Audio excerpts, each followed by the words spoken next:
Halo sedulur tani, bertemu lagi dengan Mas Taufik dalam channel kesayangan sedulur tani semuanya, yaitu Trubus Tani Online. Dan spesial pada siang yang sedikit gerimis ini, saya menemui salah seorang petani yang bikin saya penasaran terhadap rahasia yang akan segera kita ketahui bersama. Tapi kita kenalan terlebih dahulu dengan Mas Waldi. Mas Waldi. Ya, Nama panjangnya Mas? Waldi. Waldi. Oke Mas Waldi, salam kenal Mas. Ya, Ini kami tim dari Trubus Tani penasaran karena sepanjang tadi perjalanan ke sini menemui panjenengan Mas Waldi, ya. itu saya banyak sekali membandingkan terhadap tanaman-tanaman cabai di sekitar sini dan ini yang paling bagus Mas. Kalau boleh tahu nih Mas, diperkenalkan dulu nih untuk cabai yang ditanam, ini jenisnya apa Mas Waldi? Ini bibitnya OR42, Mas. OR42. 42. Oke. Tapi kalau saya amati Mas, sepanjang tadi sepertinya di sekitaran sini juga sepertinya sama ya Mas ya, untuk yang Ya, ditanam ya, rata-rata bibitnya juga rata-rata 4. OR42 ya Mas Ya, ya. Tapi tanaman yang Mas Waldi tanam ini yang nomor satu Mas, ya. yang paling istimewa ini Mas. Ini Nah, ada resepnya, Mas. ada resepnya, ini dia yang bikin saya dan sedulur tani semuanya pasti penasaran, Ya. kok bisa tanamannya sebagus ini, resepnya apa Mas Waldi? Ya. Boleh dibocorkan? Bisa, Mas. Oke, mantap. Ini kan sebelum tanam saya kasih mikrogrow. Sebelum tanam? Ya, setiap per lubang 3 jari, Mas. Oke, jadi dimulai terlebih dahulu sebelum proses penanaman, itu waktu pengolahan tanahnya Mas? Iya, iya. Oke, jadi dengan dosis mikrogrownya bisa diulang berapa tadi Mas? 3 jari per lubang. 3 jari per lubang. Ya. Di sini sangat berbunga rata dan sangat rimbun sekali dan buah-buahnya juga sudah mulai tampak terlihat menggiurkan ya Mas Ya. Waldi ya. Nah jadi saya sedikit agak mundur ini. Jadi maaf sedulur tani biar muka saya juga nggak tutup gantengnya Mas Waldi. Nah karena kita memang ganteng-ganteng terireng ya Mas ya. Oke Mas Waldi, saya masih penasaran. Pasti bukan cuman itu deh Mas. Karena biasanya kan dari sedulur tani semuanya itu juga pasti menanyakan nih, masa cuman itu doang? Karena buktinya dari Mas Waldi itu ada resep lainnya yang pasti dipunyai. Itu apa Mas? Itu ada, Mas. Ada lagi ya? Iya, ada. Itu saya setelah pakai itu, saya pakai Tricoba. Pakai Tricoba. Ya, setelah umur 2 minggu. Jadi setelah proses tadi penggunaan microgrow tadi, Ya. kemudian selang 2 minggu Ya. itu ditambahkan untuk proses perawatannya itu Saya menggunakan kocor Tricoba. Tricoba. Ya. Dengan dosis yang digunakan itu berapa Mas? 1 tank saya kasih 4 sendok makan. 1 tank itu 4 sendok makan ya Ya. Mas ya. Itu nggak dicicipi dulu Mas? Enggak ya. enggak. Udah karena udah Itu udah manis. udah manis. Aduh, oke Mas.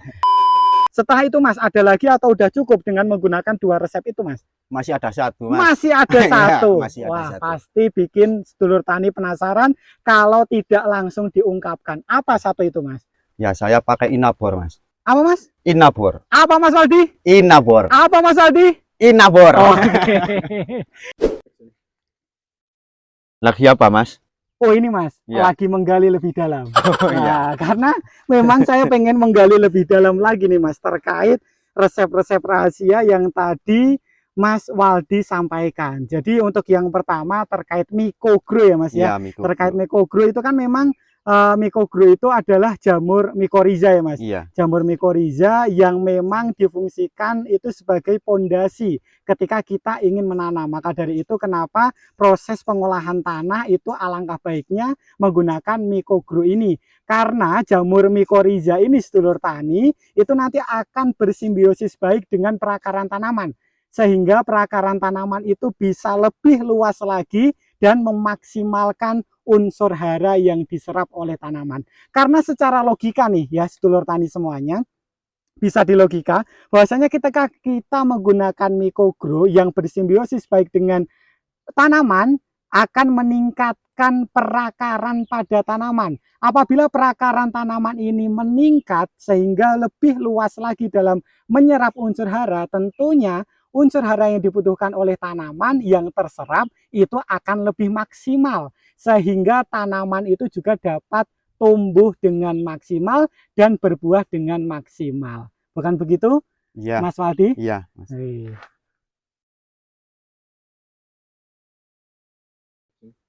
Tapi Mas Waldi, sebenarnya apakah ada perbedaan Mas ketika kita menggunakan mikrogrow dan tidak menggunakan Mas? Jelas beda, Mas. Apa itu Mas bedanya Mas?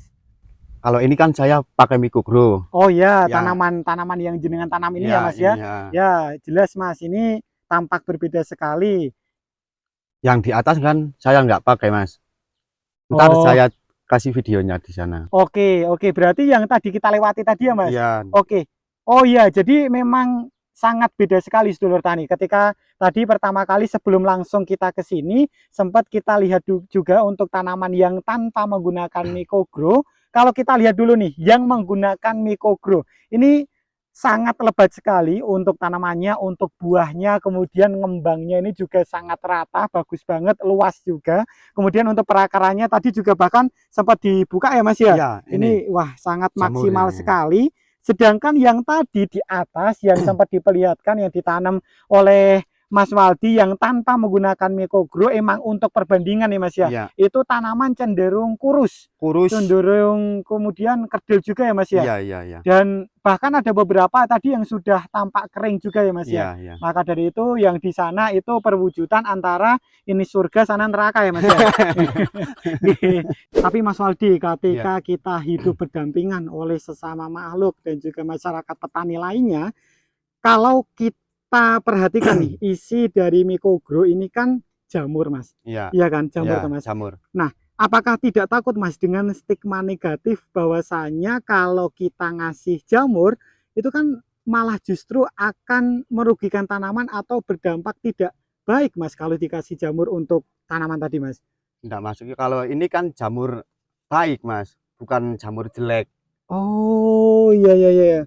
Jadi memang ya sedulur tani, kalau bisa kita lihat secara seksama, kalau untuk penggunaan mikrogrow ini kan berisi jamur mikoriza. Jamur mikoriza itu tergolong jamur baik yang bersimbiosis mutualisme dengan perakaran tanaman ya Mas ya. Iya, Jadi memang tidak berbeda dengan jamur-jamur yang lainnya seperti pate, kemudian jamur janda di bawah beda, umur Mas, gitu, beda. beda juga ya Mas ya. Beda. Nah ini kalau ini kan jamur yang memang bersimbiosis baik yang berfungsi untuk merangsang pertumbuhan akar tanaman. Iya. Sedangkan kalau jamur pate dan jamur-jamur lainnya itu kan memang parasit atau merugikan bagi tanaman ya Mas ya. Iya, iya. Kalau janda di bawah umur gimana Mas? Enak itu, Mas. Baik Mas Waldi, kalau yang biasanya sedulur tani tanyakan nih, banyak juga di kolom komentar YouTube kami, itu banyak menanyakan terkait proses pengaplikasian secara detail. Iya. Secara detail itu gimana, kan tadi sempat dibahas di awal bahwasanya untuk pengolahan tanah itu cukup menggunakan pupuk kandang ya Mas. Iya, Ge. iya. Kemudian setelah itu dibikin gundukan atau bedengan dan dikasih mulsa, terus dilubangi. Nah, untuk proses pemakaian mikrogrow itu pada saat apa Mas? Saat sebelum tanam, Mas. Sebelum tanam? Iya, Oh jadi waktu pas udah dilubangi iya. itu kemudian dikasih mikrogrow, baru kemudian istilahnya dicemplungi bibitnya Bibit gitu. ya, ya. Oke, kalau tadi berapa Mas yang dikasih dosisnya? 2 gram. 2 gram atau 3 jari.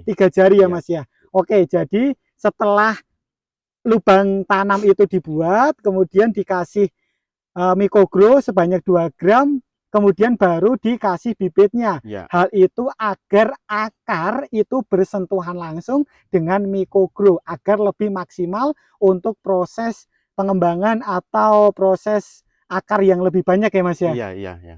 Untuk selanjutnya yang bikin saya penasaran terhadap tanaman yang Mas Waldi tanam, kalau kita perhatikan secara seksama nih, untuk tanamannya itu sama sekali tidak ada yang layu Mas. Tadi saya sudah menyusuri sepanjang dari yang bagian atas sampai di sekitar area kita take video ini, sama sekali nggak ada ataupun terdeteksi tanaman yang layu. Padahal ini juga di musim penghujan ya Mas ya, kok Iya. nggak ada yang terkena layu fusarium. Padahal kalau kita aja, Kalau misalnya di musim penghujan kayak gini, nggak cuman layu tapi loyo ya Mas ya. Iya, iya. Awani ming nempel nang bojone ya Mas ya. Nah, tapi kalau tanaman yang Mas Waldi tanam ini sangat-sangat langkung sae atau sangat-sangat top istimewa. Sebenarnya proses perawatannya itu bagaimana dan apa sih Mas yang digunakan oleh Mas Waldi? Itu resepnya saya pakai tricoba, Mas. Menggunakan Iya, tricoba. buat kocor itu. Untuk kocor, Iya. proses pengocorannya itu dilakukan setiap kapan Mas? 1 minggu sekali. 1 minggu sekali. Iya. Jadi setelah 2 minggu proses kita menggunakan Mikrogrow, Iya. itu baru diaplikasikan proses perawatan dengan menggunakan Tricoba. tricoba. Baru setelahnya itu tiap 1 minggu sekali rutin ya Mas ya. Rutin, ya. Itu dengan menggunakan tricoba tadi, Iya. itu dikocor dengan dosisnya 4 sendok makan per 1 tank. 4 sendok makan per 1 tangki. Itu masih rutin dilakukan sampai sekarang ya Mas ya? Masih. Maka dari itu tanamannya itu masih bertahan dan bisa sebagus ini sedulur tani. Bisa dicoba. Satu lagi Mas Waldi yang bikin saya sangat salut terhadap tanaman yang jenengan tanam, itu kalau kita bisa amati nih di setiap bawah dari tanaman ini sama sekali tidak ada bunga ataupun buah yang rontok. Itu tadi resepnya menggunakan apa Mas Waldi? Inabor, Mas. Inabor. Iya. Sebenarnya kandungan dari inabor itu apa Mas? Boron, Mas. Oke, jadi sedulur tani memang ya dalam inabor yang digunakan oleh Mas Waldi ini adalah kandungan utamanya itu boron 46%. Wow, sangat-sangat tinggi sekali. Tapi memang untuk boron ini merupakan unsur hara mikro yang mungkin kebutuhannya itu tidak sebanyak unsur hara makro. Tapi mutlak untuk unsur hara boron ini sangat difungsikan atau sangat berguna bagi tanaman. Khususnya untuk penguat jaringan buah dan juga jaringan bunga. Bukan begitu Mas Waldi? Iya, Mas. Maka dari itu kenapa Mas Waldi ini menggunakan inabor? Buktinya bahkan tidak ada satupun bunga di sini yang rontok ataupun buah. Jadi semua masih menempel ke tanaman dengan sempurna gitu Mas. Iya. Bahkan nih dioyak-oyak nih. Nah, saya yang mau diantemi kalau kayak gini ya. Jadi masih kuat, sangat kuat sekali karena kandungan boron 46% dari inabor, produk yang digunakan oleh Mas Waldi tadi. Perlu saya sampaikan secara ulang nih sedulur tani, untuk inabor itu digunakan dengan dosisnya adalah per 1 tangki itu cukup 1 sendok nih Mas. Iya. Cukup 1 sendok saja, kemudian digunakannya itu adalah 5 per 5 hari nggih. Iya. Per 5 hari, dan tentunya tadi untuk 1 sendok ya dimaksud itu 1 sendok makan nggih Mas. Iya. Bukan sekop, itu bukan nggih Mas. Boten. Boten. Nah, jadi itu sedulur tani yang perlu dicatat dan bisa dipraktekkan oleh sedulur tani semuanya. Dan dalam proses penyemprotan atau penggunaan inabor tadi itu saat pertama kali bunga itu sudah muncul ya Mas ya. Iya. Sampai saat ini masih dipraktekkan ya Mas ya.